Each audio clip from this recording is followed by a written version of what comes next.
Well, hello, everyone, and welcome back to another live edition of the WGSN-DB Going Solo Veterans Corner. And of course, I'm your host, retired Army First Sergeant Paul Holbert, and it's good to have you back with us tonight. We do so much appreciate our listening audience, and for those of you that catch us on the recorded version of the show as well, we really appreciate that. You've helped us make the list of one of the top 20 podcast up here in Fairfax County in Northern Virginia to watch. So we really appreciate your participation and the input that you guys send to us via email. Remember, if you're out there and you have an idea for the show, if you know of someone you think that would be interested in appearing, by all means, please contact us. My email is on the website along with my contact information. So please feel free to send us a message and let us know. For those of you that are working with service providers for veterans and military people, same goes for you. Let us know if you're out there and you'd like us to share what you do on the show. So before we get started, I definitely want to thank our sponsors, as we do each week. And as you know, we have some good sponsors that have been with us for quite some time. First, I want to thank Quest Jewelers from Merrifield, Virginia. Quest Quality Jewelers, there you see it, questjewelers.com. You guys need to go out and take a look at that. Mother's Day's coming up. Go out there, take a look at the website, give them a call if you find something there you really like, and they will hook you up. They have some beautiful stuff there, and I can tell you firsthand because I have patronize them very well, or patron them myself. So very good jeweler. Give them a call, look them up, see what they can do for you. I also want to thank Nationwide IT Services. NIS is a service-disabled veteran-owned small business owned by retired Army Warrant Officer C.K. Park. And C.K. and his crew are stationed at various places around the United States where they service a variety of customers, both military and civilian. If you have a need for your business, whether it's performance management, studies, IT security, training, whatever it might be, give CK and his folks a call. There's their information on the screen, and let's find out what they can do for you. Those are wonderful sponsors, and we want to thank them for continuing to help us with the show. So I want to get into tonight's guest, and I think it's kind of interesting because, as most of you know, when you watch the show, sometimes we struggle to get female veterans on the show. So I am really happy to have tonight's guest, Melanie Murguia. Melanie is an Army veteran and a career civil servant now, finishing up her working career, still serving the nation. And Melanie, the interesting thing is she has a total of 24 years in federal service, to include a position as a criminal investigation division investigator while she was in the Army. And she's also worked with the Office of Personnel Management and a variety of other organizations, which I'll let her share some of that as we go through the discussion. Melanie has been a mentor for the Executive Women in Government Mentorship Program, and she has a Bachelor of Arts degree in Sociology from St. Mary's University in San Antonio. So welcome, Melanie. I want to thank you for appearing on the show tonight. Thank you, Paul. Hello. Yeah, it's and as I told you before, you know, I don't know what it is with our female veterans, but a lot of you ladies seem to be very shy about coming on and appearing. So I was really happy when you told me you'd be more than happy to come on the show and share your experiences, because, you know, we always want to get that perspective from both sides as, you know, we go through the veterans and military experience. So I know that you started out, you enlisted in the Army and later attained the rank of sergeant, right? Yes. And so I got to ask you, what prompted you? There were a young lady, you know, I'm assuming, I don't know exactly how old you were when you enlisted, but how did you end up in the Army? What prompted you to join? Yeah, that's actually a good question. Because I had graduated from college and I was already putting out some resumes, and I happened to be just walking along, going to Kinko's, if you remember Kinko's, Yeah. the copier place, and I was doing a whole bunch of copies of my resume, and I had my two little brothers hanging out with me. I was babysitting them, and we didn't have cell phones at the time, so while Kinko's was making copies of my resume, I walked down the shopping center and ran into a recruiting station, and the recruiter came out, and I asked him if I could use his phone because I needed to call my dad to come pick up my brothers. And the recruiter said, "Well, I'll only let you use my phone if you give me 30 minutes to talk to you." And I was like, "Well, I got 30 minutes anyway because I got to wait for my dad to pick up my brothers, and I got to wait for my copies to get done." So in Yeah. that discussion with him, he was asking me the things I was applying for. And actually, the funny thing is, I was applying for what used to be known as INS, which has now been split up under DHS, between Hmm. CBP and ICE and some of those other agencies. So I was actually applying for that agency. And the recruiter had this really cool picture on the background. He was an MP, and he had this picture of a bunch of agents, with the big drug bust. And I was like, wow, what is that? Like, who are those people? And he goes, oh, that's CID. I'm like, well, what do they do? He started explaining to me what CID does. And I was like, you know what? I want to do that. And then he said, well, we'll also pay off your school loan since you told us you just graduated from college. And I was like, I'm Ooh. He so he got the hooks out on you, didn't he? yeah, so Yeah. I never went and got my resumes. I actually, just kind of continued talking to him and then looking at my options between the Navy, the Marines, and the Air Force. I think I was kind of looking at everything just to compare, make sure Yeah. it's what I really wanted to do. And at the time, they said, "Well, we'll bring you in as a specialist. We'll bring you in as an E4, and we'll pay off your school loans." And I was like, "That's even a better deal." So it just Yeah. started from there. And before I knew it, I was signing up, and my family couldn't believe it because I was the first female in my whole family to join the military, and they never thought that was going to happen to me. I was not that person that ever wanted to wake up at 4 o'clock in the morning.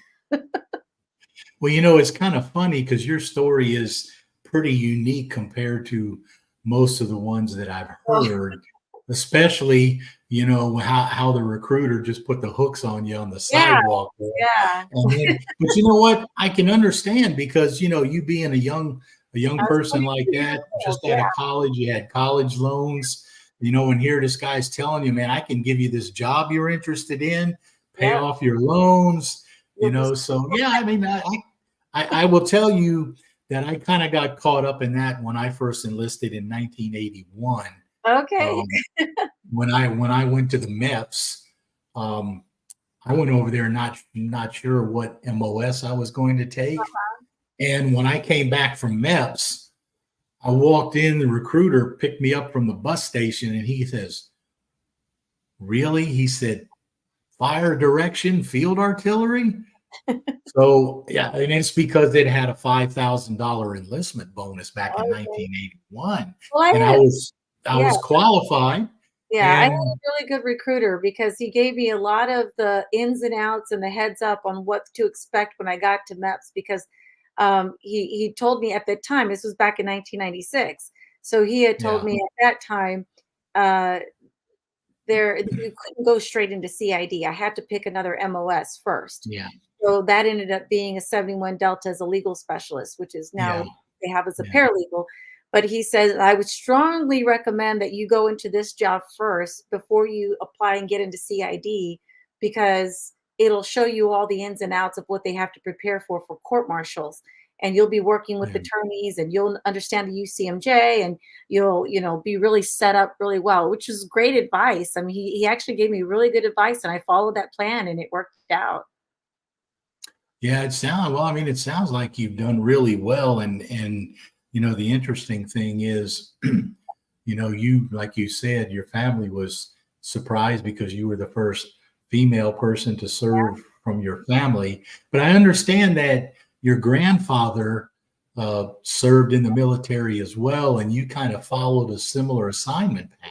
He was so excited when he found out I joined. He was a lady. He was a World War II vet, like you said, and he and Yeah. my grandmother, God bless their souls, they were married 65 years together, and Wow. he actually got deployed right after.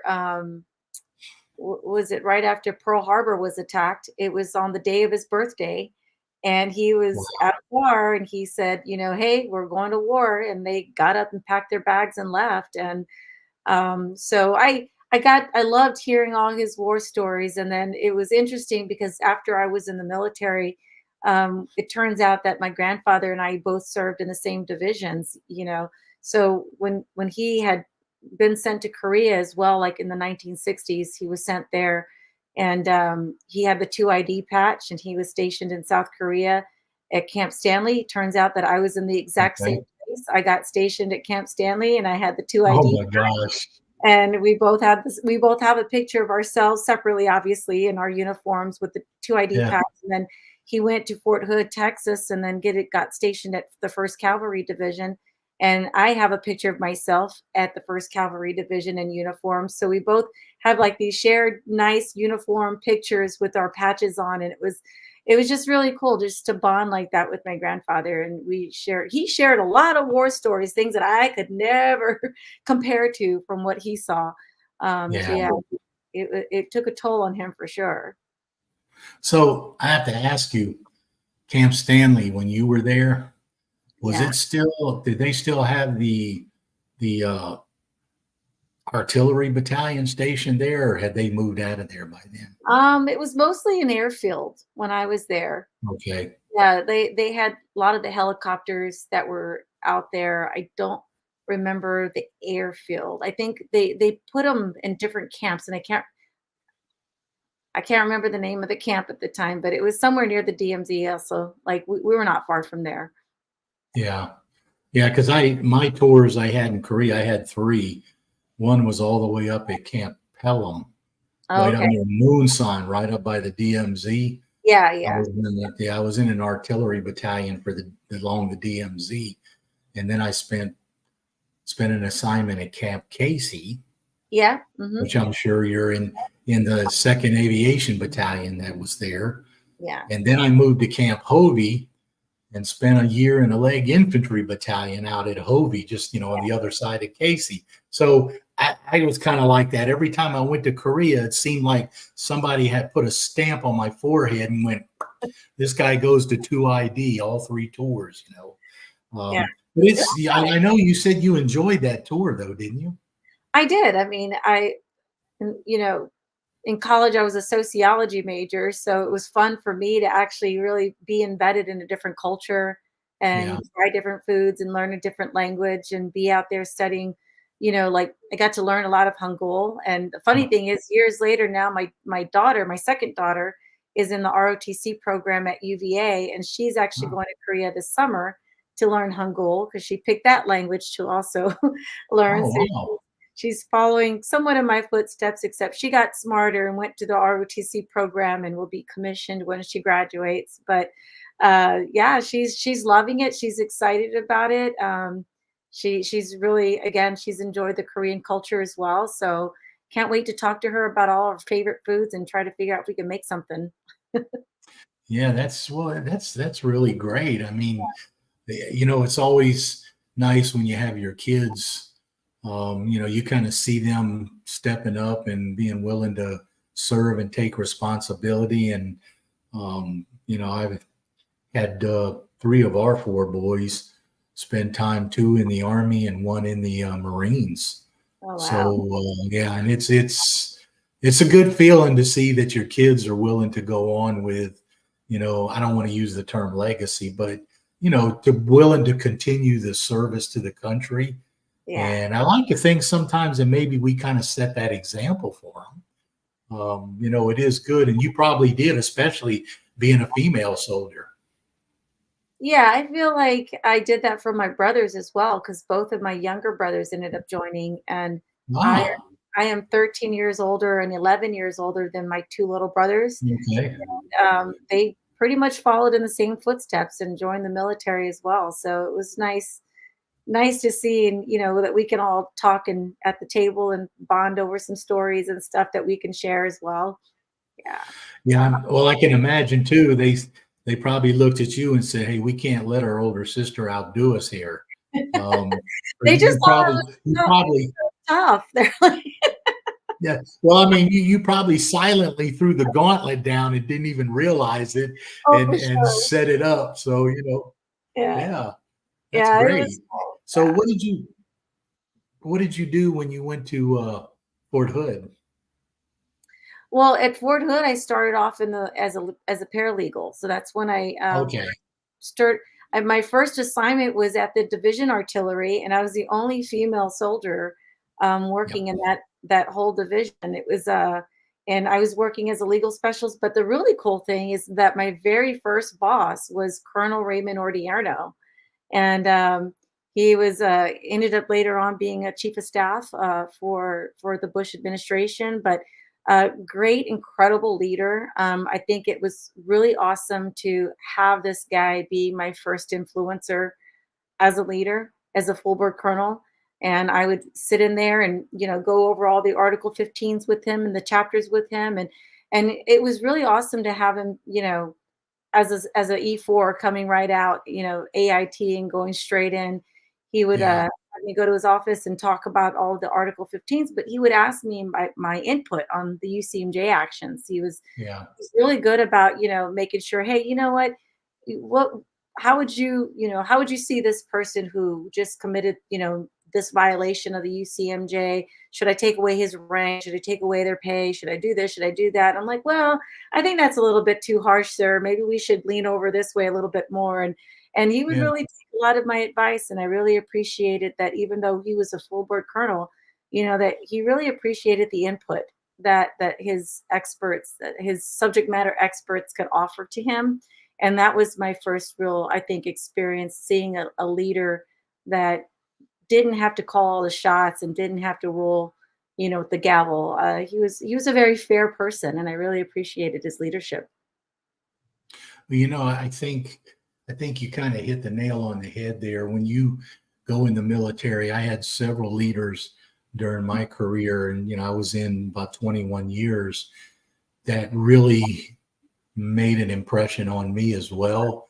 But I think you getting one that early in your career, I'm sure it really helped you start off with the right mindset, not only about the military, but what you started doing once you left.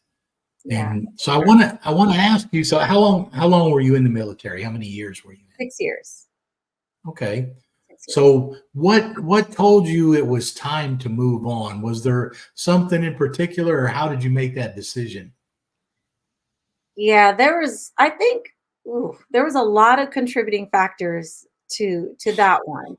I think I like to focus on all of the positives that I had Yeah. from my military experience, because I also worked with another colonel, Colonel Lazowski. He was the JAG there at Fort Hood at the time, and awesome, really awesome leader, great leader. But with that said, you can't you got to talk about the pink elephant in the room too. Yeah. At that time, being a female per soldier and investigator, eventually, there's a lot of sexual harassment. There was a lot of stuff that happened during that time that I think made life difficult, and I think it made it very hard to feel like you belonged. Yeah. And I would have male soldiers, really just say point blank, you women need to go get your own army. And they would make a lot of, very bad remarks, to not just me, but to the other females that I knew and that I was close to and worked with. And I think it was really Yeah. unfortunate, because I think now, the army, the military, they've done a lot to change their policies. They've done a lot to say that there's a no tolerance, in the military. But I think that there's also still a lot of trust that they're still trying to get back, because it's a Yeah. culture. It's a huge culture change that Yes. I think really has to still be, talked about. It needs to be embraced. It needs to be recognized. And I think that during that time, that was a very hard time. Even in Korea, I think it Yeah. got worse, especially being around, a lot of the male soldiers, and a lot of people treat it like it's Vegas. What goes on in Korea stays in Korea, and Yeah. there's a lot of things that happen, and people like to try to brush it and put it away and sweep it under the rug, and tell you to turn a blind eye, tell you not to complain or say anything, because you don't want to be that person that gets blacklisted from your promotion or gets blacklisted from the next opportunity in your career. But I think, with all of that, I think it kind of took a toll when I did become an investigator, because there was a lot of people that I worked around at the time that were still stuck in this kind of culture that I felt like was not very fair to the Yeah. females being in the military. And I feel like right now that's just, I hear friends that are in the military that are still experiencing something like that. And so it's heartbreaking, but at the same time, try to look back at it and say I took a lot from that, because I think I did have really good leadership. I did have really good people in my life that I think helped me be more confident. And I think in what I needed to do to speak up for myself and to just kind of like, stand with conviction and Yeah. stick to my values and stick to my core values. And it built resilience, definitely, for sure, because Mhm. nowadays in the government, working in the government, people can still act a certain kind of way, but I'm like, you got nothing compared to what I've been through. I mean, Yeah. not to say that they don't have anything to talk about. I'm just saying that when I have a bad boss, or I have somebody that I think is considered to be not such a good leader, I feel like, because of the resiliency that I was able to gain from being in the Yeah. military, strength and the leadership that they instilled in me, and the good leaders that I did have in my life, I think that really took me to where I could be right now, going into a senior executive position, and still being able to say I can look out for people, I can take care of my people, I can definitely put my foot down and say that, things will not be tolerated, and I can take action on those things, because I feel like it empowered me, just Yeah. taking all those experiences and feeling empowered to get out of the military and take what I've learned, lessons learned, best practices, and bad apples and whatever what have you get thrown at you. You turn, you take those lemons and you make it into lemonade, and you make the best of what you can with it. And I think that was the biggest turn for me, getting out of the military, was really just, you know, being a mom. I was also pregnant, so I got out on the pregnancy chapter, but I Yeah. felt like I had to really weigh my priorities, and my priorities became to me being a mom and being there for my children, and making sure that I was, you know, just able to just be that continuity and that stability that I think my kids were going to need. And they're great. I have great kids, so I think I made a good choice. Being a mom first was most important to me. Yeah. I mean, well, I can understand that. It's funny you talk about that atmosphere in the military and being in units with, mostly males.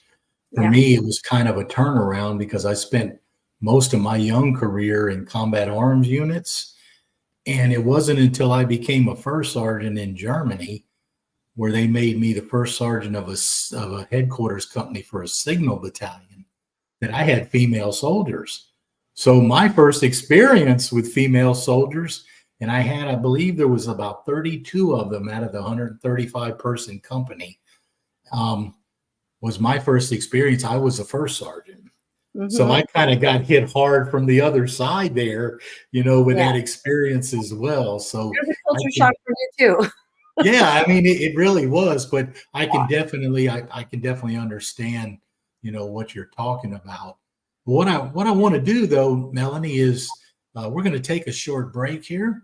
Okay. And when we come back on the other side, we'll continue our conversation because I'd like for you to share with us some of what you're doing now that you've left the military. Okay. Sounds good. Thank you. All right. And for the audience out there, we'll be right back after a short video from our sponsors.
All right, welcome back, everyone. Of course, you've been watching the WGSN-DB Going Solo Veterans Corner, and our guest tonight has been a wonderful female veteran, Melanie Murguia, and Melanie has been sharing some of her stories of her time in the military.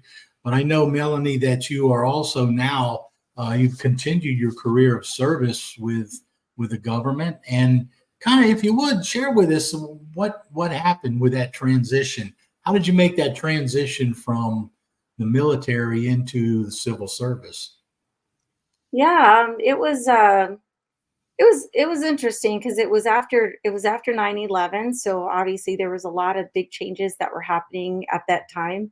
And I stayed at home for about a year before I decided to go back to work. But then I started working at Fort Hood again as an environmental inspector. And Oh, then after I got out of that, it was a contracting job. And then I finally got my foot back into the door working as a background investigator for the Office of Personnel Management under the Federal Investigative Services Division. So okay. this was at the time when there was a huge backlog of investigations that were taking a long time, and that was the transition from the I think it was the Department of what is it, Security Service, DSS, and then they Hmm. transferred over to OPM, and then I was working with OPM to help reduce that backlog, and so that kind of continued that background investigative job. I did that for about another 6 years, um, Wow. and then I decided to change over and went and worked for the Army as an IG investigator. Hmm. So while I was doing the IG investigations, I got an opportunity to start doing inspections as an IG, and I loved it, and doing the audits, and so that landed me a job later on, back with OPM again, into a promotional position. So I went from a 12 to a 13, at OPM, being a lead inspector for agency oversight programs. And so that allowed me to move out here to the DC area and start working oversight inspections on suitability programs like the hiring Right. processes and security clearance processes. And learned a lot there, and then eventually got promoted again to work for the National Labor Relations Board, and Yeah. became a supervisory adjudicator there at that location. And I worked for NLRB for a few years and worked for a great guy named Ray Hankins, also retired military. And he was my chief security officer there. And then I got another promotional opportunity and took the job at Department of Homeland Security, where I'm at now. And I've been here at DHS for almost 6 years now, working as a program manager. So I basically oversee the trusted workforce implementation reform efforts that are taking place across the department, and I'm responsible for the policies and the guidance and all of those changes happening right now for personnel security. You know, it's kind of interesting that when you share that, because that's actually where I started my federal civil service career, was OPM.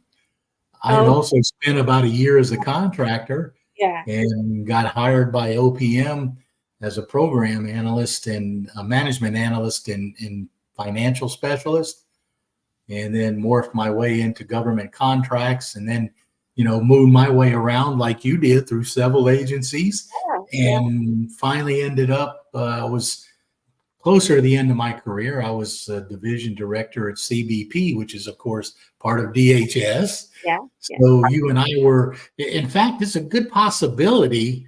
When I was at CBP, um, I'm trying to remember years back now, but it was around 2008, 2009. And of course, they had to do my background investigation because I worked for CBP and I was a division director. So I don't know if you were there at the time doing any of that, but it might have been some of your folks who actually conducted my background investigation. Probably. Yeah, I mean, I was in Hawaii at the time, but I was Okay. doing background investigations in Hawaii. But yeah, I was like, um, yeah, I don't know if I did it, but I always think it's funny because I went full circle, because going back to the initial time when I was making copies at Kinko's to go work for an agency that fell under didn't follow DHS didn't exist at the time to Yeah. where Yeah. I'm at now. Like, well, I came back to where I was going to start to begin with, but Well, it's yeah, it's kind of strange how things happen that way. yeah, It's just like a lot of us, we end up getting college degrees. When I started, I was actually very interested in law enforcement and ended up getting my undergraduate degree in criminal justice. But then, once I was in the military, but once I got out and I started working, as a program analyst for the government, I never used that. I didn't really use my master's degree yeah, in HR. And it's just so funny, here you have, what was it, in sociology that your degree was in? But you went in and were a criminal investigator for the Army, and now you're at the Department of Homeland Security. So it is kind of funny, isn't it, how this whole circus runs around as we go through our career, because it sounds like you've done the same thing. yeah. I mean, I would honestly say that I think sociology definitely came in handy for me because it's really Yeah, about a study of group dynamics, the economy, the culture. So when you go into the military, there's definitely this diversity around you of people that you work with that are from all different parts of the country.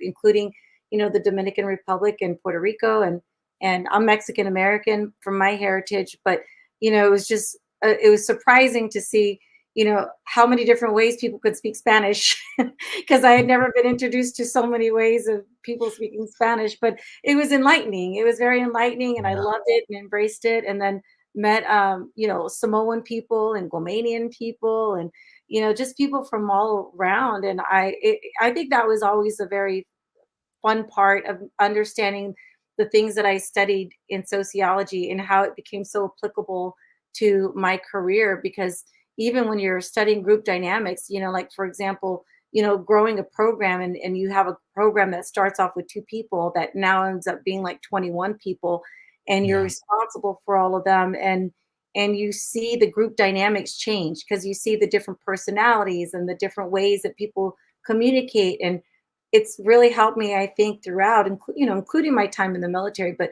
really helping like shape your leadership style, because you have to really try to figure out where people are coming from and what their experiences are and what their stories are, and really try to relate to who they are and what their goals are. And you can't have a one size fits all leadership style. Like, you yeah. really have to be adaptive to the different people that you're working around in order to motivate them and keep them, you know, keep them wanting to do the work, because Yeah, the it's military definitely teaches you that.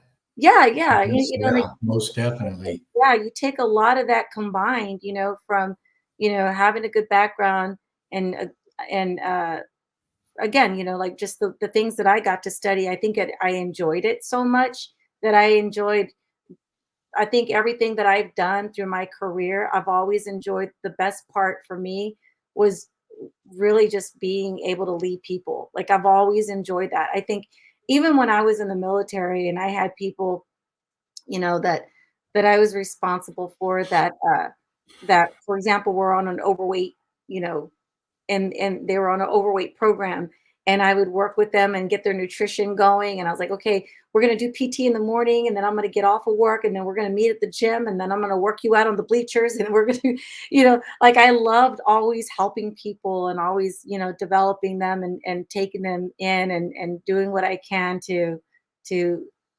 just to see them grow in confidence and be successful. I love seeing people become successful in life, and I think that's what I have a true passion for, and I think the military helped a lot with that, for sure.